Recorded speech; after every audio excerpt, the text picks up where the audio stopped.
We at LAPO are committed to poverty eradication. We equally believe that the battle against poverty requires the effort of everyone.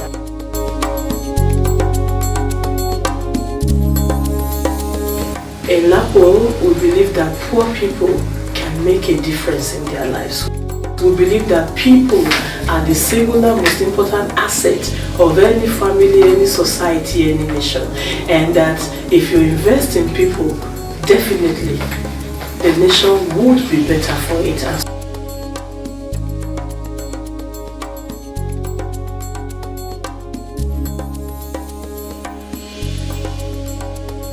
Good morning, welcome to Bridging the Gap, a program from Liftable Poverty Organization, LAPO. I'm Patience Nauku Umwana. Thank you so much for taking the time to watch Bridging the Gap. On March 22 every year, the world celebrates the World Water Day. And it's a day when the world reminds itself of, reminds humanity. Humanity is reminded of the importance of fresh water and the sustainable management of it. And we know that in Nigeria today, water, in fact, there is water everywhere, but no water to drink. We don't have, in fact, half of the population of Nigeria does not have adequate or safe drinking water, so to say. And we know that poor water quality is really, in fact, it affects humans, it affects people, it affects the economy and even the environment. And contaminated water is the primary cause of diseases such as dysentery, even diarrhea, and even typhoid fever. And so on the program this morning, we're going to be talking about the health challenges of inadequate access to potable water in Nigeria.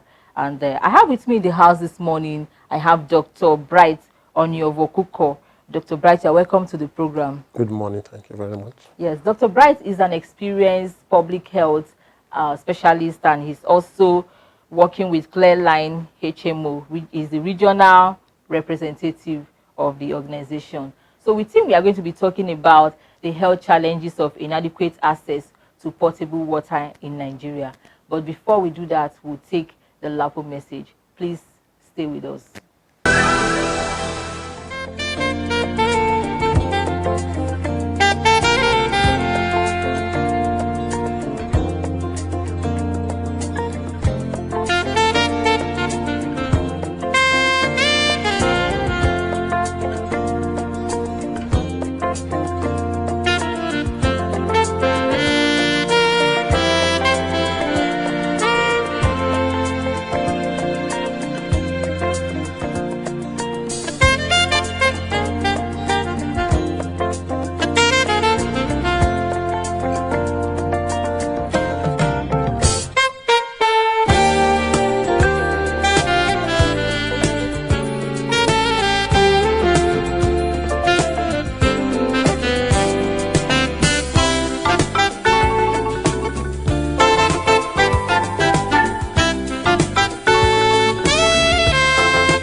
Welcome back. That was LAPO message on cancer prevention and control. And we encourage you to take advantage of our free screening cancer program. And you can call any of the numbers on the screen, and you will get yourself screened. Dr. Bright, we'll go straight to our interview, our discussion. So what do we mean by inadequate access to potable water? Okay, well, like you already mentioned, there is water everywhere, but yet people don't have water.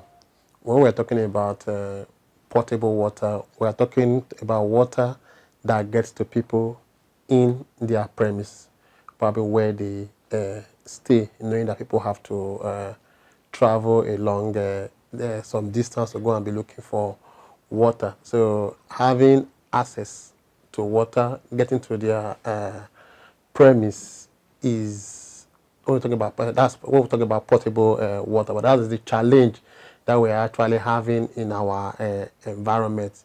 Like some years ago, we used to have this where people refer to them as water board. So you see pipe water going around, people can connect and get to their premise. But today, you don't have that in our environment. That's even in the urban area. But what we actually have is you have some houses that have a borehole, which has become rampant. Yes, it has made water portable in our environment, but it has still not solved a lot of issues because people still don't have ability to either sink. But probably in the course of discussion, we may still have to look at the issue of the available potable water, how safe it is. Okay, is there a problem of water in Nigeria?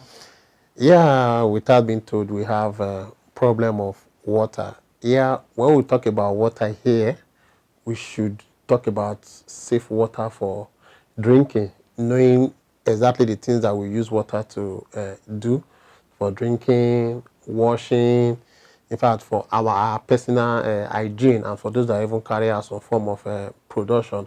Now, you see this problem in our environment. There is problem of water in Nigeria.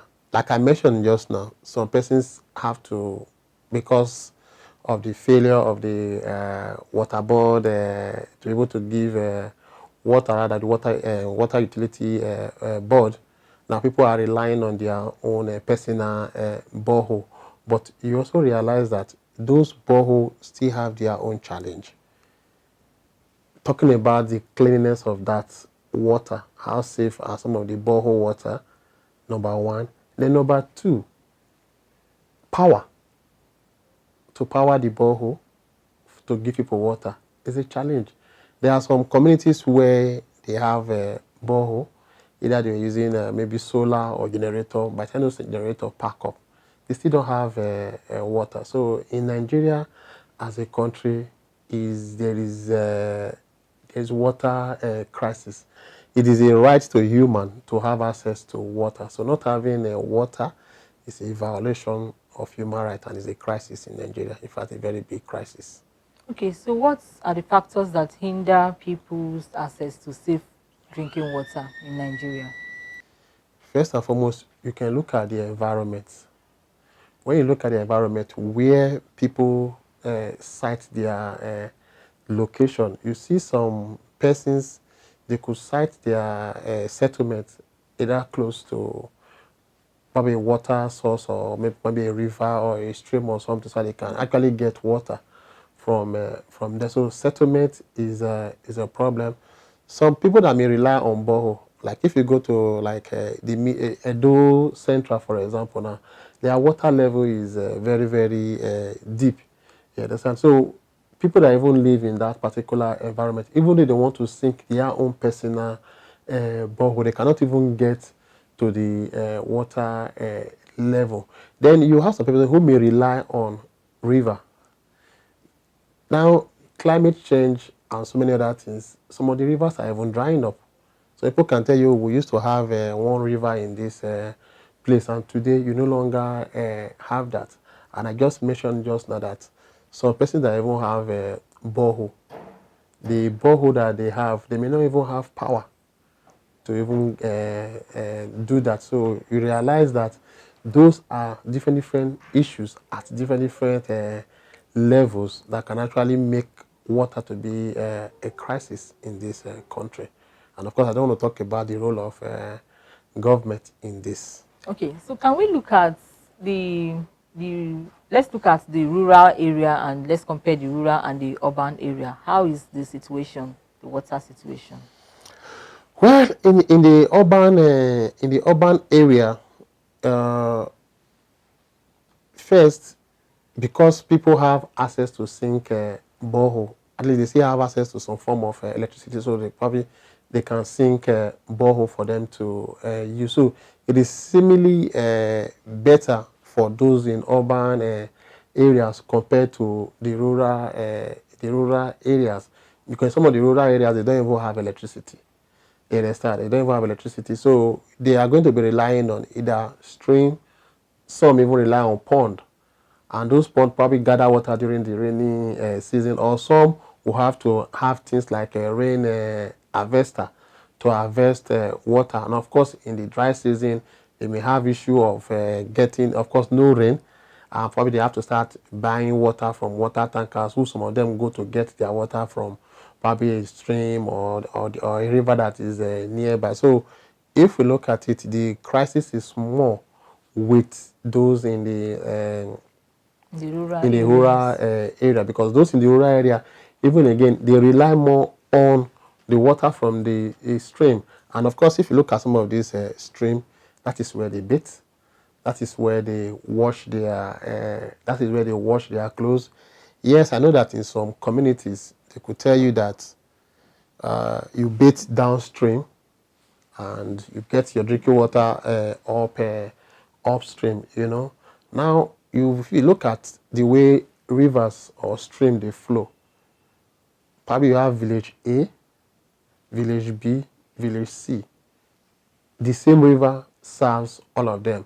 Now the side where village A could take as their bathing and washing area is closer to the source of village B, where they will take as their source of drinking water. Know that as water is flowing, there's some form of purification that takes place as water is flowing. But you also see that is a challenge with the way things are going on in our environment. So the challenge with having to is more in the rural area. While some rural areas, they don't even have water at all. They may need to travel maybe 1 hour, 2 hours, 3 hours to go and get water. And the question is, how much water can they actually carry when somebody will require almost about 20 liters or thereabouts in a day? How much water can they carry for a whole family to use? So you're going to see a lot of time wasting, a lot of manpower being wasted. So the impact is more in rural areas compared to urban areas. So how does inadequate safe water supply, how does it affect the health of people? Okay, if we put it into different perspective, first and foremost, let's look at water for drinking. Now, if you don't have adequate water to drink, you could suffer from dehydration. And you know what that is. That one alone can kill. Then if you have water to drink and the water is not safe, probably the water is contaminated, what will happen? Diseases like dysentery, diarrhea, typhoid, hepatitis A can actually come up. And you see a lot of children dying from diarrhea-related diseases. So that's for drinking alone. So it means that you could have no water to drink, which will lead to dehydration, or you have water to drink, and while the water is contaminated, which will also lead to disease that will kill a particular person. Then what about water is for washing? We'll talk about washing now. Washing of your clothes, washing of your dishes, and bathing, which link us to hygiene. Now, because of the coronavirus pandemic, hand washing has become a campaign that everybody should follow. And of course, we've regularly mentioned that regular hand washing prevents a whole lot of diseases. So in a situation whereby you don't have water to even wash your hand, so the disease that washing of your hand would have prevented would surely come. And of course, you can't tie water, remove water and sanitation. Many of us now, we don't use the pit toilet. Even we say have a lot of persons still doing open defecation. Now you go to the toilet, you want to flush your toilet. There is no water for you to flush your toilet. So what are you going to do? So you see that apart from your cooking, your washing, You understand? Not having water poses a whole lot of challenges. Then what about production process? People who have to produce, what kind of water are they using? We actually traveled somewhere to one area in Bayelsa, and my team saw the water that was close by, and this water is not clean. Then they saw this something that looked like bread, that they make those kind of local bread that is hard. They saw it, the thing was attractive, you know, but they could not buy. Why? Because they felt that it was from this dirty water that they are using to make this product. So you can also see that if there is inadequate water production process, there is hardly any production that will be going on that does not actually require water. So if there is no water, what will happen? You see, a whole lot of things are going to be stored. If somebody doesn't even have adequate water, let's take, for example, a food manufacturing company manufacturing probably with contaminated water. What happens? Consider the number of persons who are going to eat that particular food. So you see that the water crisis, either inadequate or not safe, pose a very big challenge to the people. Okay, we'll take a short break to bring you the faces of LAPO, where you get to meet clients of LAPO Microfinance Bank sharing their experiences with the bank.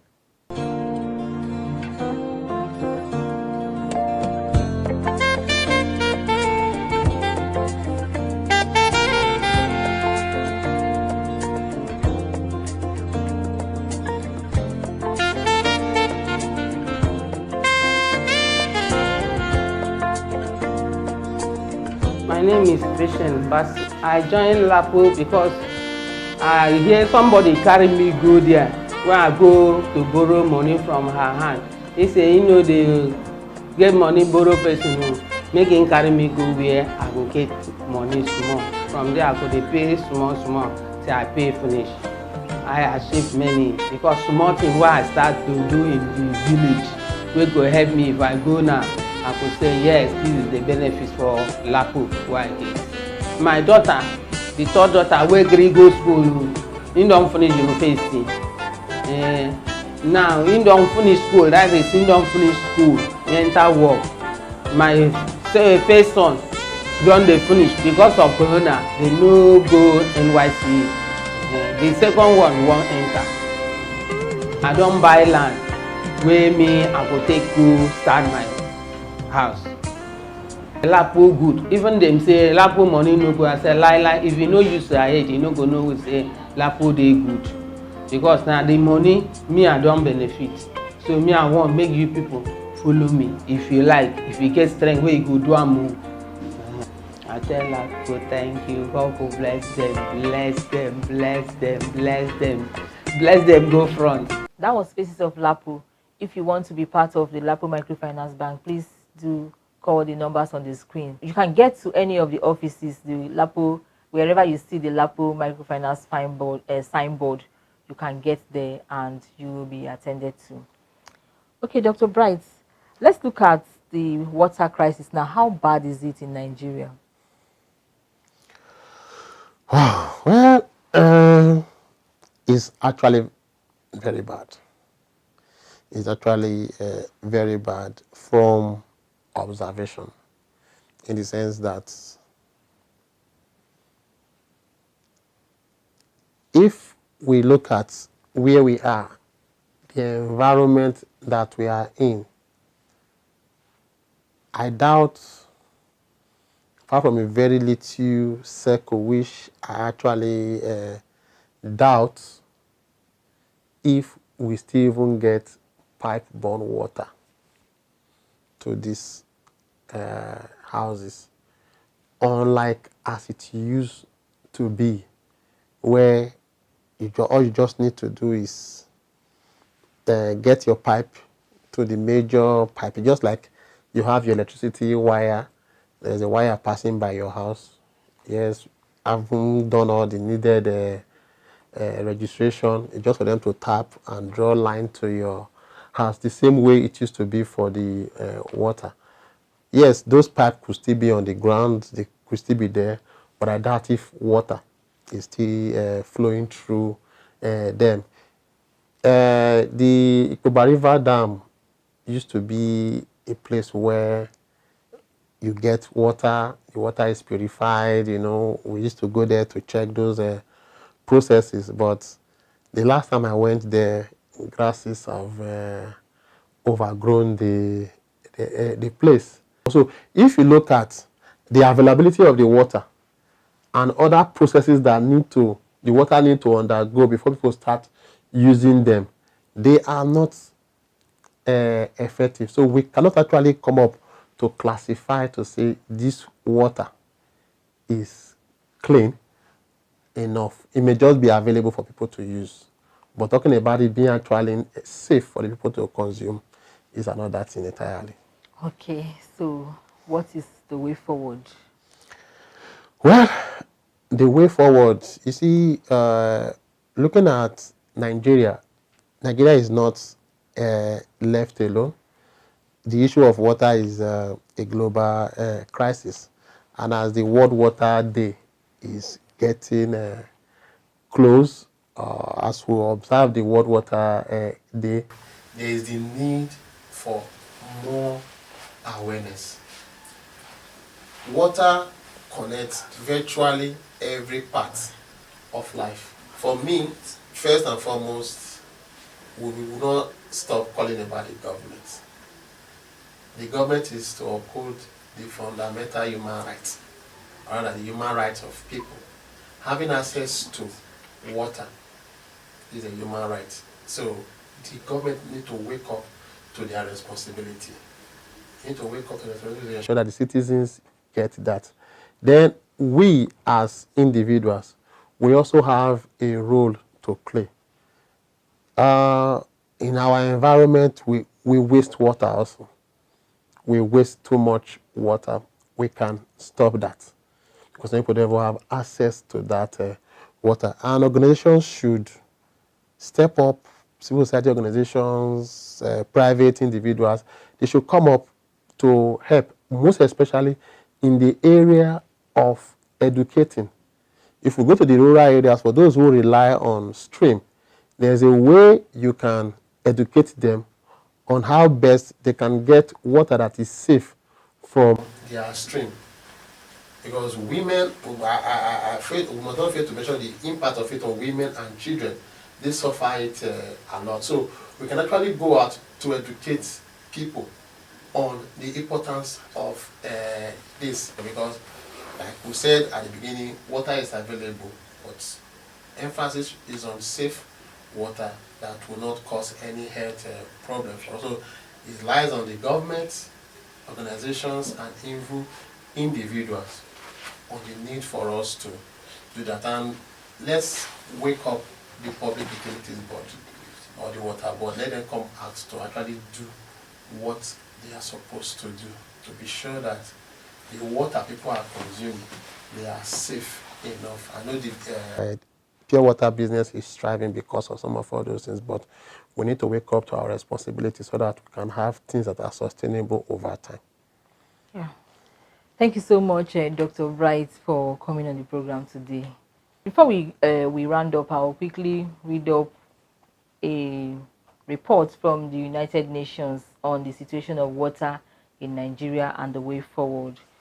It said, Nigeria is a party to the United Nations Declaration of the Right to Water, which entitles everyone living in Nigeria to sufficient, affordable, safe, and acceptable water for personal and domestic uses. An estimated 100 million Nigerians still lack basic sanitation facilities, and 63 million do not have access to improved source of drinking water. Achieving more equitable provision of water, sanitation, and hygiene services in Nigeria will require redirecting the little available resources to focus more on provision of water, sanitation, and hygiene facilities in rural areas, and the need to continue to subsidize these services in rural areas. It's also important to raise public awareness about the value of water and to increase public participation in water supply schemes, because getting people involved helps to sustain water infrastructure. And on this note, we've come to the end of the program for today. If you want to reach us, we'll be delighted to hear from you. Please do call us on any of the numbers on the screen, or you can reach us through our social media platforms. You can also visit us at our corporate head office at number 18 Johnson Road, Benin City. Till we come your way again. Bye.